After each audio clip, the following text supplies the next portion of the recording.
Je vous traduis les premiers vers de l'Énéide, de Virgile, poète latin du 1er siècle avant notre ère, d'après la tradition. C'est une épopée en vers latins qui raconte les exploits d'Énée et les origines de Rome. Ille ego quiquendam, moi qui jadis, gracili modulatus abuena Carmen, littéralement ayant modulé mon chant sur un frêle pipeau, abuena qui a donné avoine en français, par extension tige d'une plante, et par extension encore pipeau ou flûte. On reconnaît également l'adjectif français gracile, qui signifie fin, menu, fragile, mince, élancé, délicat. Et egressus siluis, et étant sorti des forêts. Modulatus et egressus sont des participes passés actifs. En principe, le latin n'a pas de participe passé actif, mais comme modulor et egredior sont des verbes déponents, c'est-à-dire des verbes qui ont une forme passive mais un sens actif, le participe passé de ce type de verbe est par exception actif. Donc modulatus ayant modulé et egressus étant sorti, avec en français l'auxiliaire être avoir en fonction de la conjugaison du verbe. Ici l'on doit rajouter un peu plus de mots pour comprendre, parce que l'adjectif wikina va avec aroi. C'est une des difficultés du latin, surtout en poésie. L'adjectif et le substantif auquel il se rapporte sont souvent séparés de plusieurs mots. On reconnaît le français vicinal, du latin vicinus, voisin. Un chemin vicinal est un chemin qui mène au village voisin. Donc wikina aroi, les terres voisines, c'est-à-dire les terres environnantes. Coegi, parfait de kogo, contraindre. Kogo qui est la contraction de cum ago, c'est-à-dire mener avec, d'où par extension forcer. Donc moi qui jadis coegi, contraigni ou est contraint. Le parfait latin se rend par le passé composé ou le passé simple. Est contraint donc wikina aroi, les terres environnantes, ut parerent, afin qu'elles obéissent, littéralement, colono au cultivateur. On reconnaît le mot colon, dérivé du verbe colo, cultiver. Quamuis avido renvoie à colono, on reconnaît l'adjectif français, mais ici il signifie plutôt aprogain, au sens où la culture des terres procurera bien des richesses. Quamuis est un adverbe d'intensité, très, beaucoup. Quamuis avido, par exemple, essentiellement intéressé. Quamuis, littéralement, autant que vous le voulez. Oui, c'est la deuxième personne du verbe volo, je veux. Vis, tu veux, en traduction tutoyante. Vous voulez, en traduction vouvoyante. Volo, vis, vult, volumus, vultis, volunt. On se souvient de ce proverbe, si vis pacem parabellum. Si vous voulez la paix, préparez la guerre. En traduction vouvoyante. Donc vous voyez que le cerveau latin met de côté wikina, puis la conjonction ut, et enfin avido. Donc, quand on lit wikina coegi ut quamuis avido, on n'est pas censé comprendre grand-chose, à l'exception de coegi, j'ai contraint ou je contraignis. Parerent résout la conjonction ut parerent, afin qu'ils obéissent, ou qu'elles obéissent si le sujet est féminin. Aroi résout wikina aroi, les champs voisins, les terres environnantes. Et colono résout avido colono, datif, au cultivateur passionné. En mettant les mots latins à la française, ça donnerait par exemple coegi aroi wikina ut parerent colono quamuis avido. J'ai contraint les terres environnantes à obéir au cultivateur très passionné. Donc on voit que les phrases et les fragments d'énoncés sont comme de petits puzzles à réajuster, surtout en poésie. Le subjonctif imparfait parerent s'explique par la concordance des temps. Comme coegi est au parfait, le subjonctif imparfait est nécessaire. Si l'on avait eu le présent kogo, on aurait dû avoir grammaticalement le subjonctif présent pareant. Par exemple en phrase simplifiée, kogo arwa ou pareant colono. Je force les champs à obéir aux paysans. Ut pareant, littéralement en sorte qu'ils obéissent. Gratum opus agricolis, œuvre chère aux paysans. Ce fragment est une incise. La phrase complète serait hoc opus est gratum agricolis. Cette œuvre est chère aux paysans. Agricolis datif pluriel, gratus plus datif, cher à. En prose française, ces mots pourraient se mettre entre parenthèses. Cette occupation est d'ailleurs agréable aux cultivateurs. At nunc, voilà que maintenant. Nunc s'oppose à quondam au début du poème. Quondam qui est très proche de l'adverbolim, autrefois, jadis, par le passé. On utilise volontiers cet adverbe pour dire une fois. Dans l'expression traditionnelle du début d'un conte de fées, il était une fois. Orentia martis arma virumque cano. Cano, je chante. Orentia arma, les armes terrifiantes. Martis, de Mars. Mars, le dieu de la guerre.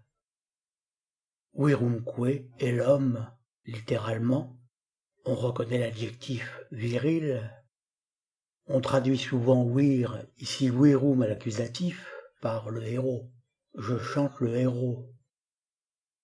Orentia est le participe présent au pluriel du verbe oreo, qui signifie être hérissé, se hérisser, et par extension être hérissé d'effroi, d'où au participe présent horrifiant, terrifiant, etc. Les 4 premiers vers sont contestés, certaines éditions ne les mentionnent pas.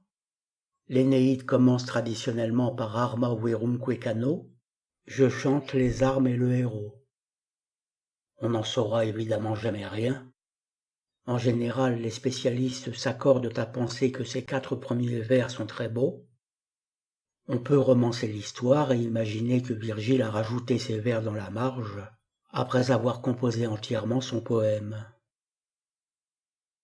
Il se peut également que la tradition ait voulu supprimer la dévalorisation des armes, qui sont ici qualifiées d'orentia. Orentia martis arma, l'horreur des armes de Mars, et donc d'une manière générale la dénonciation de la guerre. Quoi qu'il en soit, le poète nous rappelle dans ce début qu'il jouait de la flûte dans les bois, une manière discrète de nous rappeler qu'il est l'auteur des géorgiques et des bucoliques, qui relèvent de la poésie champêtre. Troiae qui primus aboris, qui, le premier, à partir des rives de Troie, Ora c'est le bord, la lisière, on reconnaît le français oré, l'oré d'un bois, ici c'est le bord de la mer. Aboris Troiae à partir des rives de Troie. Italiam, fato profugus, laviniaque venit litora. Italiam venit, vint en Italie. En prose, on dirait plutôt in Italiam venit, avec la préposition in, mais l'usage des prépositions est plus relâché en poésie. Fato profugus, fugitif prédestiné. Fato littéralement par fatalité. Ablatif de fatum, c'est une sorte d'ablatif adverbial. Laviniaque litora, on reconnaît le français littoral, 2 T en français, un seul en latin, et au rivage de Lavinium. Lavinium qui est une ville d'Italie centrale en dessous de Rome. En dessous de ce que sera Rome qui n'existe pas encore. Puisqu'Énée va fonder Rome, précisément, dans ce roman poétique. Littéralement au rivage lavinien, l'adjectif lavinius renvoyant à la ville de Lavinium. Donc Énée, prince troyen, s'enfuit de Troie en Asie mineure, mis à feu et à sang par les Grecs, et après un long périple maritime, arrive à Lavinium en Italie. c'est-à-dire ce qui sera l'Avinium. Dans cette légende, Énée et ses compagnons troyens débarquent à l'embouchure du Tibre, dans le Latium qui est gouverné par le roi Latinus.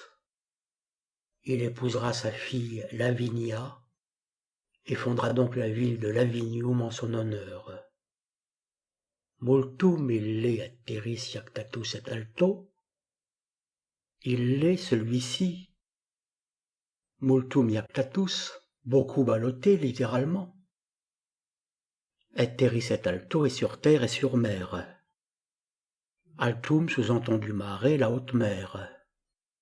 Ici à l'ablatif alto sous-entendu mari.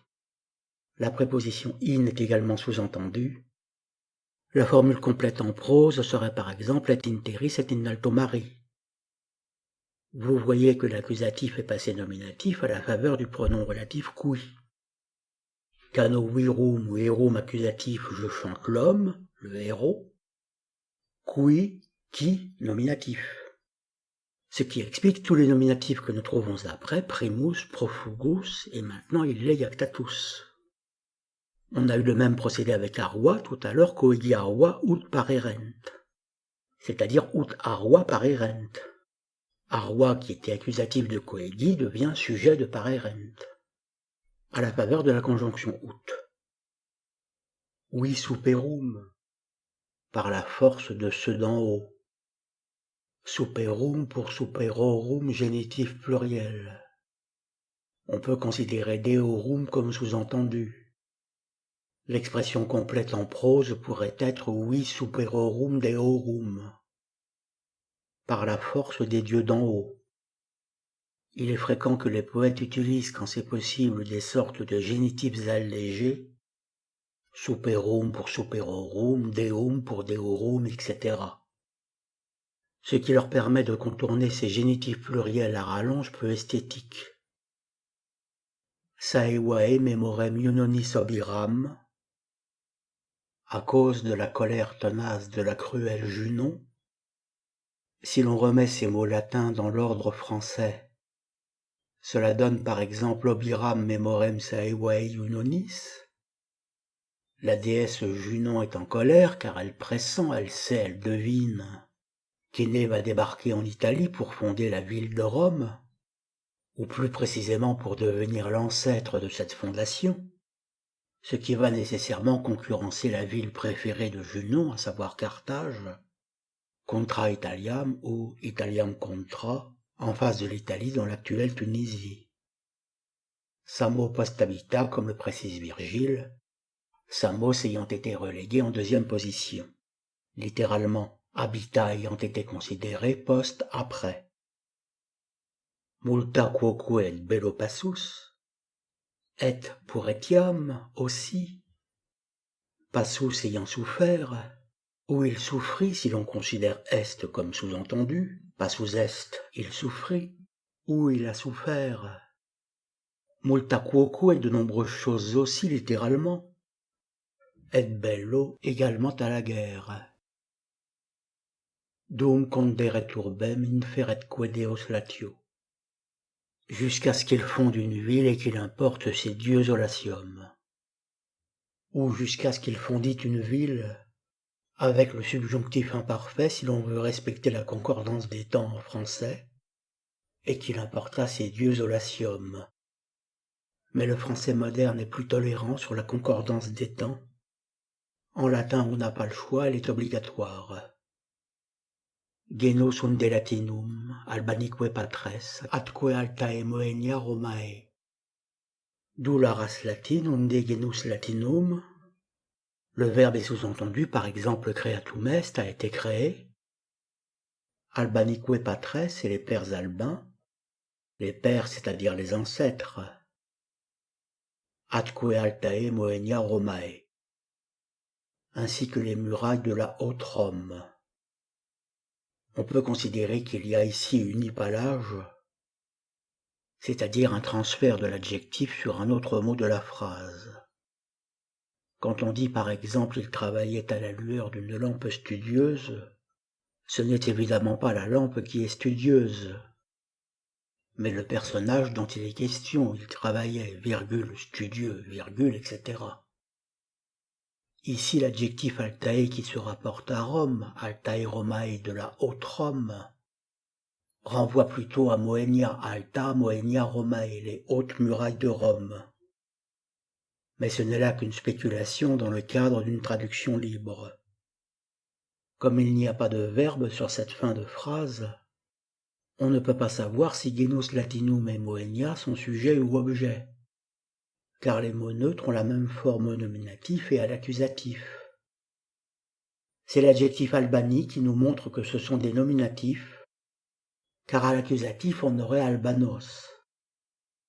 Donc genus latinum, Albani patres et Moenia sont des nominatifs. D'où la race latine, les pères albins et les murailles de la haute Rome.